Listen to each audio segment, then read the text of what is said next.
এগৰাকী নাৰী যে বিবাহিত, তেওঁৰ যে স্বামী আছে, তাৰেই প্ৰতীক হৈছে শিৰৰ সেন্দুৰখিনি। শৃংগাৰ সামগ্ৰীৰ আটাইতকৈ মূল্যৱান সামগ্ৰীয়ে হৈছে এই সেন্দুৰ। যদি আপোনাক কোনোবাই কয় সেন্দুৰখিনি লোৱাৰ সময়ত যদি এটা ভুল কৰে, তেন্তে আপোনাৰ স্বামী ধনৱান হলেও ভিক্ষাৰী হৈ যাবলৈ বৰ বেছি সময় নালাগিব। তেতিয়া বাৰু আপোনাৰ কেনেকুৱা লাগিব? চিন্তাৰ কোনো কাৰণ নাই। এইখিনি কথা কৈ আমি আপোনাক ভয় খুৱাব খোজা নাই। বহু বিজ্ঞ পণ্ডিতে সেন্দুৰ লোৱাৰ এনে কিছুমান নিয়মৰ বিষয়ে উল্লেখ কৰিছে। যদি আপুনি সেই নিয়ম মানি চলে, তেন্তে আপুনি আপোনাৰ স্বামীৰ বাবে সৌভাগ্যৰ দুৱাৰ মুকলি কৰি দিব পাৰে আৰু আপোনাৰ স্বামীৰ দুগুণ উন্নতি হৈ যাব পাৰে। পণ্ডিতসকলে কৈছে, যি মহিলাই সেন্দুৰ লোৱাৰ সময়ত কিছুমান ভুল কৰে, তেওঁৰ স্বামীৰ আয়ুস নষ্ট হৈয়ে দুৰ্ভাগ্যও সেইখন ঘৰত থিতাপি লয়। যদি আপুনিও জানিব বিচাৰিছে সেন্দুৰ লোৱাৰ সময়ত আমি কোনবোৰ কথা মন দিব লাগে, তেন্তে ভিডিঅ'টো আপুনি একেবাৰে শেষলৈ চাব। নমস্কাৰ প্ৰিয় দৰ্শক, আন এটা নতুন তথা আধ্যাত্মিক ভিডিঅ'লৈ আপোনাক আন্তৰিক স্বাগতম জনাইছো। প্ৰিয় দৰ্শক, আমি পূৰ্বেই কৈছো, এগৰাকী বিবাহিত মহিলাৰ চিনেই হৈছে শিৰত লৈ থকা সেন্দুৰখিনি। হিন্দু ধৰ্মত এটা বিশ্বাস আছে, এগৰাকী মহিলাই যিমান দীঘলকৈ শিৰত সেন্দুৰ লয়, সেই মহিলাগৰাকীৰ স্বামীৰ আয়ু কিমানেই দীঘলীয়া হয়। অৰ্থাৎ সেন্দুৰখিনি যে মহিলাগৰাকীৰ স্বামীৰ সৌভাগ্যৰ লগত জড়িত তেনেকুৱা নহয়। সেন্দুৰখিনি হৈছে মহিলাগৰাকীৰ ৰক্ষাৰ কৱচ। এই সেন্দুৰখিনিয়ে এগৰাকী মহিলাক ৰক্ষা কৰে, পৰপুৰুষৰ দৃষ্টিৰ পৰা সদায় ৰক্ষা কৰে এই শিৰৰ সেন্দুৰখিনিয়ে। তাৰ উপৰিও সামুদ্ৰিক শাস্ত্ৰই কেইবা প্ৰকাৰৰ শৃংগাৰৰ কথা কৈছে। তাৰ ভিতৰত আটাইতকৈ মূল্যৱান শৃংগাৰবিধে হৈছে এই সেন্দুৰ। এই সেন্দুৰে এগৰাকী নাৰীৰ গৰিমাই নেদেখায়, এই সেন্দুৰে এগৰাকীৰ স্বামীৰ সৌভাগ্যও সূচায়। কিন্তু আধুনিকতাৰ ধামখুমীয়াত এই পৰম্পৰা বহু মহিলাই আজিকালি একাষৰীয়া কৰি থোৱা দেখা গৈছে। আজিকালি বহু মহিলাই সেন্দুৰ লবলৈ লাজ কৰে, নিজকে বিবাহিত বুলি কবলৈ মানুহৰ আগত লজ্জাবোধ কৰে। বহু মহিলাই চুলিৰ তলত লুকুৱাই সৰুকৈ সেন্দুৰ লোৱা দেখা যায়। বহু মহিলাই শিৰৰ সেন্দুৰ লয় যদিও ভুলকৈ লোৱা দেখা যায়। এইবোৰ কাৰণতে মহিলাগৰাকীৰ জীৱনত বিভিন্ন ধৰণৰ সমস্যাৰ সৃষ্টি হয়। পৰিণতিত মহিলাগৰাকীয়ে ঈশ্বৰ আৰু ভাগ্যকে দুখিবলৈ আৰম্ভ কৰে। কিন্তু মহিলাগৰাকীয়ে এবাৰলৈ ভাবি নাচায়, তেওঁৰ কৰ্মই যে ভাগ্য নিৰ্ধাৰণ কৰে। অৰ্থাৎ আপুনি যেনেকুৱা কৰ্ম কৰিব, ফলো আপুনি তেনেকৈ লাভ কৰিব। আজিৰ এই ভিডিঅ'টো দেখাৰ পিছত আপুনিও ভালদৰে বুজি পাব, আপুনি কৰা কিছুমান ভুলেই আপোনাৰ কৰ্ম কেনেকৈ নিৰ্ধাৰণ কৰিব। বহু গুণী জ্ঞানী পণ্ডিতে কৈছে, যি মহিলাই চুলি ধোৱাৰ পিছত লগে লগে সেন্দুৰ লয় বা তিতা চুলিতেই সেন্দুৰ লয়, তেনেকুৱা মহিলাৰ স্বামী ধাৰত পোত যায়। সেই মহিলাৰ স্বামীৰ বেপাৰ বাণিজ্য ব্যৱসায় সকলোতে অধুন্নতি হয়। আপোনাক আমি জনাই থওঁ, শাস্ত্ৰৰ মতে তিতা চুলিতে সেন্দুৰ ললে তাৰ প্ৰভাৱ মহিলাগৰাকীৰ মানসিক স্বাস্থ্যত পৰিব পাৰে। তেতিয়া মহিলাগৰাকীৰ মনলৈ বিভিন্ন ধৰণৰ বেয়া অনুভৱ আহিব পাৰে। তেনেকুৱা কৰিলে স্বামী স্ত্ৰীৰ সম্পৰ্কত আঘাত, ঘৰ পৰিয়ালত ক্লেশ বিদ্বেষ আদি দেখিবলৈ পোৱা যায়। মহিলাসকলে সদায় চুলিকোছা ধুই অহাৰ পিছত প্ৰথমে সেই চুলিকোছা শুকুৱাই লব লাগে, তাৰ পিছতহে মহিলাগৰাকীয়ে শিৰত সেন্দুৰ লব লাগে। আজিকালি মহিলাবিলাকে ফেশ্বনত বিভিন্ন ধৰণৰ কাপোৰ পিন্ধা দেখা যায় আৰু সেইমতে মহিলাসকলে ফেশ্বনত বিভিন্ন ধৰণেৰে সেন্দুৰ লোৱা দেখা যায়। এয়া একেবাৰে অনুচিত বুলি কৈছে গুণী জ্ঞানী পণ্ডিতসকলে। মহিলাসকলে সেন্দুৰ লোৱাৰ সময়ত সদায় এটা কথাই মন কৰিব লাগে, শিৰৰ সোঁমাজত যাতে সেন্দুৰখিনি লয়। শিৰত দীঘলীয়াকৈ সেন্দুৰ লোৱা মহিলাৰ স্বামীৰ আয়ু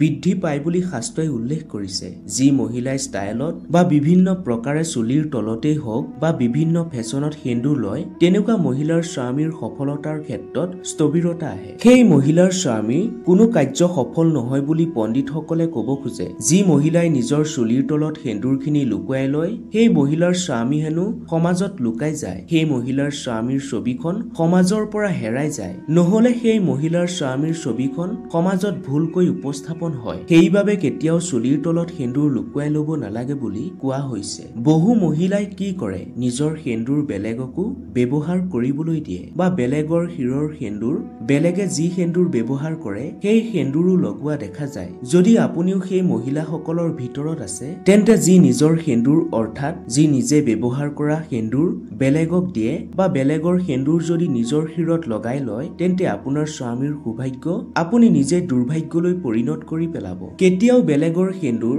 নিজৰ শিৰত বা কপালত লগাব নালাগে। কাৰোবাৰ শিৰৰ সেন্দুৰ বা কপালৰ বিন্দি যদি আপুনি নিজে লয়, কোনোবাই ব্যৱহাৰ কৰা বিন্দি যেতিয়া লগাব, তেতিয়া সেই মহিলাগৰাকীৰ দুৰ্ভাগ্য বা বেয়াখিনিও আপোনাৰ স্বামীৰ গাত পৰিব ফলত আপোনাৰ স্বামীও দুখ আৰু সমস্যাৰে জীয়াই থাকিব লাগিব আৰু আপোনাৰ সেন্দুৰ যদি আপুনি বেলেগক দিয়ে আপুনি ব্যৱহাৰ কৰা বিন্দি যদি বেলেগক দিয়ে তেন্তে এটা কথা বুজিব আপুনি নিজ হাতেৰে আপোনাৰ সৌভাগ্য বেলেগক দান কৰিছে সেইবাবে আপুনি ব্যৱহাৰ কৰা যিকোনো বস্তু বেলেগক দিলেও এই সেন্দুৰ ভাগ বেলেগক কেতিয়াও দান দিব নালাগে বা বেলেগৰ সেন্দুৰো আপুনি কেতিয়াও নিজে ব্যৱহাৰ কৰিব নালাগে ইয়াৰ লগতে সেন্দুৰ লগোৱাৰ সময়ত কোনবোৰ কথা গুৰুত্ব দিব লাগে সেই সম্বন্ধেও আজি আমি এই ভিডিঅ'টোত সুন্দৰকৈ বুজাই দিম মহিলাসকলে সদায় নাকৰ পৰা শিৰৰ সোঁমাজত দীঘলীয়াকৈ যিমান পাৰে সিমান দীঘলকৈ সেন্দুৰ ল'ব লাগে পূৰ্বেই কৈছো মহিলাগৰাকীয়ে নিজৰ শিৰৰ সেন্দুৰ যিমান দীঘলকৈ লয় সিমানেই তেওঁৰ স্বামীৰ আয়ুস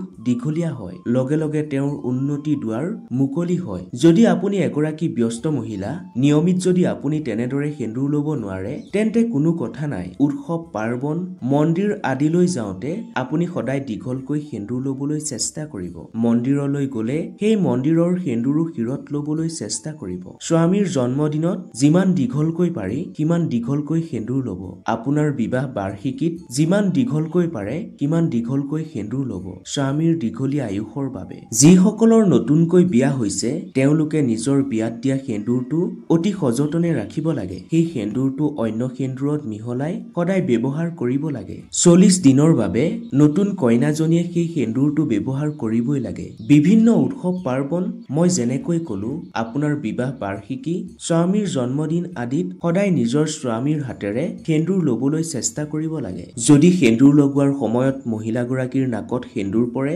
তেন্তে বুজিব আপোনাৰ স্বামীৰ আয়ুস দীঘলীয়া হৈছে কিন্তু ভুলতো যাতে সেন্দুৰ লোৱাৰ সময়ত সেই সেন্দুৰখিনি মাটিত নপৰে তাৰ কাৰণে সাৱধান হ'ব সেন্দুৰ মাটিত পৰা মানে মহিলাগৰাকীৰ জীৱনলৈ সংকটৰ আগজাননী সেইবাবে সদায় সেন্দুৰ লওঁতে সাৱধানে ল'ব যাতে সেন্দুৰ কেতিয়াও মাটিত নপৰে হিন্দু ধৰ্মত এটা কথা বিশ্বাস কৰা হয় বনবাসৰ পিছত যেতিয়া মাতৃ সীতাই শিৰত সেন্দুৰ লৈছিল সেয়া দেখি মহাবলী হনুমানে মাতৃ সীতাক সুধিছিল মাতৃ এয়া আপুনি কি কৰিছে তেতিয়া মাতৃ সীতাই কৈছিল প্ৰভু শ্ৰীৰামৰ দীঘলীয়া আয়ুসৰ কাৰণে দীঘলকৈ সেন্দুৰ লোৱা বুলি তেতিয়া মহাবলী হনুমানে ভাবিলে যদি ইমানখিনি সেন্দুৰ ল'লে মোৰ প্ৰভুৰ আয়ুস দীঘলীয়া হয় তেন্তে মই দেখোন গোটেই শৰীৰত সেন্দুৰ ঘঁহি ল'ব পাৰো আৰু তেতিয়াৰ পৰাই মহাবলী হনুমানক সেন্দুৰ অৰ্পণ কৰা হয় মাথো কল্পনা কৰক অকণমান সেন্দুৰেই যদি ভগৱানৰ আয়ুস দীঘলীয়া কৰি দিব পাৰে তেন্তে আপুনি মই কোন হয় সেন্দুৰত আছে অপাৰ শক্তি সেন্দুৰে ভগৱানৰ আয়ুস বৃদ্ধি কৰি দিব পাৰে সেন্দুৰ এগৰাকী মহিলাৰ সৌভাগ্যৰ লগত জড়িত সকলো মানুহৰ ভিতৰত সপ্ত চক্ৰ থাকে যি মহিলাই নিয়মিত ৰূপত সেন্দুৰ লগায় সেই মহিলাৰ সপ্ত চক্ৰ অৰ্থাৎ অজ্ঞ চক্ৰ সক্ৰিয় হৈ পৰে যি চক্ৰ বহু পৰিশ্ৰম আৰু তপস্যাৰ বলতহে সক্ৰিয় হয় সেই চক্ৰ মহিলাগৰাকীয়ে সেন্দুৰ লোৱাৰ ফলত সক্ৰিয় হৈ পৰে যাৰ বাবে যিকোনো ঘটনাৰ পূৰ্বানুমান এগৰাকী মহিলাই খুব সহজেই কৰিব পাৰে ডাঙৰ ডাঙৰ তপস্বীসকলেও নিজৰ অজ্ঞ চক্ৰ সক্ৰিয় কৰিবৰ বাবে বহু বছৰ ধৰি তপস্যাত বৰ্তি থাকে কিন্তু সেই অজ্ঞ চক্ৰ এগৰাকী মহিলাই শিৰত অকণমান সেন্দুৰ লৈ জাগ্ৰত কৰি তুলিব পাৰে বিবাহিত মহিলাগৰাকীৰ কাৰণে তেওঁৰ সেন্দুৰ সৌভাগ্যৰ লগতে জড়িত তেনেকুৱা নহয় বৰঞ্চ এয়া তেওঁৰ কাৰণে ৰক্ষাৰ কবচ সেন্দুৰে মহিলাগৰাকীৰ সকলো বিপদৰ পৰা ৰক্ষা কৰে পৰপুৰুষৰ কুদৃষ্টিৰ পৰাও মহিলাগৰাকীক সদায় সেন্দুৰকণে বচাই ৰাখে শিৰত সেন্দুৰ আছে মানে মহিলাগৰাকীৰ স্বামী আছে আৰু এই সেন্দুৰ লগোৱাৰ ফলত পুৰুষজনৰ হৃদয়ত মহিলাগৰাকীৰ প্ৰতি এক অদ্ভুত সন্মান জাগি উঠে যি মহিলাই নিজৰ স্বামীৰ নামত সদায় সেন্দুৰখিনি লয় সেই মহিলাৰ আয়ুস দীঘলীয়া হয় যে তেনেকুৱা নহয় সেই মহিলাৰ স্বামীৰ প্ৰতি এক বিশেষ প্ৰেম এক বিশেষ সন্মান জাগি উঠে মহিলাসকলে সেইবাবে এটা কথা সদায় গুৰুত্ব দিব লাগে এই সেন্দুৰে তেওঁৰ স্বামীৰ আয়ুসেই যে দীঘলীয়া কৰে তেনে নহয় বৰঞ্চ এই সেন্দুৰে মহিলাগৰাকীৰ চেতনা আৰু শক্তিও সুনিশ্চিত কৰে এই সেন্দুৰ পত্নীগৰাকীৰ মানসিক শান্তিৰ সৈতে জড়িত প্ৰতিদিনে সেন্দুৰ লোৱা মহিলাৰ মংগল সদায় ভাল হৈ থাকে আশা কৰিম আজিৰ ভিডিঅ'টোৱে আপোনাৰ মনত সেন্দুৰ সম্বন্ধে যি প্ৰশ্ন আছিল সেই প্ৰশ্নৰ উত্তৰ আজি আপুনি লাভ কৰিছে সদায় নিজৰ স্বামীৰ দীঘলীয়া আয়ুসৰ বাবে আপুনি ধুনীয়াকৈ সেন্দুৰ লওক এই ভিডিঅ'টোত যিমান পাৰে সিমান শ্বেয়াৰ কৰিবলৈ নাপাহৰিব লগতে সেন্দুৰ সম্বন্ধে আপোনাৰ মতামত আমাক কমেন্ট কৰি জনাবলৈ নাপাহৰিব যদি ভিডিওটো চাই ভাল লাগিল তেনেহলে ভিডিওটো এটা লাইক কৰি আন 10 জনৰো উপকাৰ সাধন হোৱাকৈ ভিডিওটো শ্বেয়াৰ কৰি দিবলৈ একেবাৰে নাপাহৰিব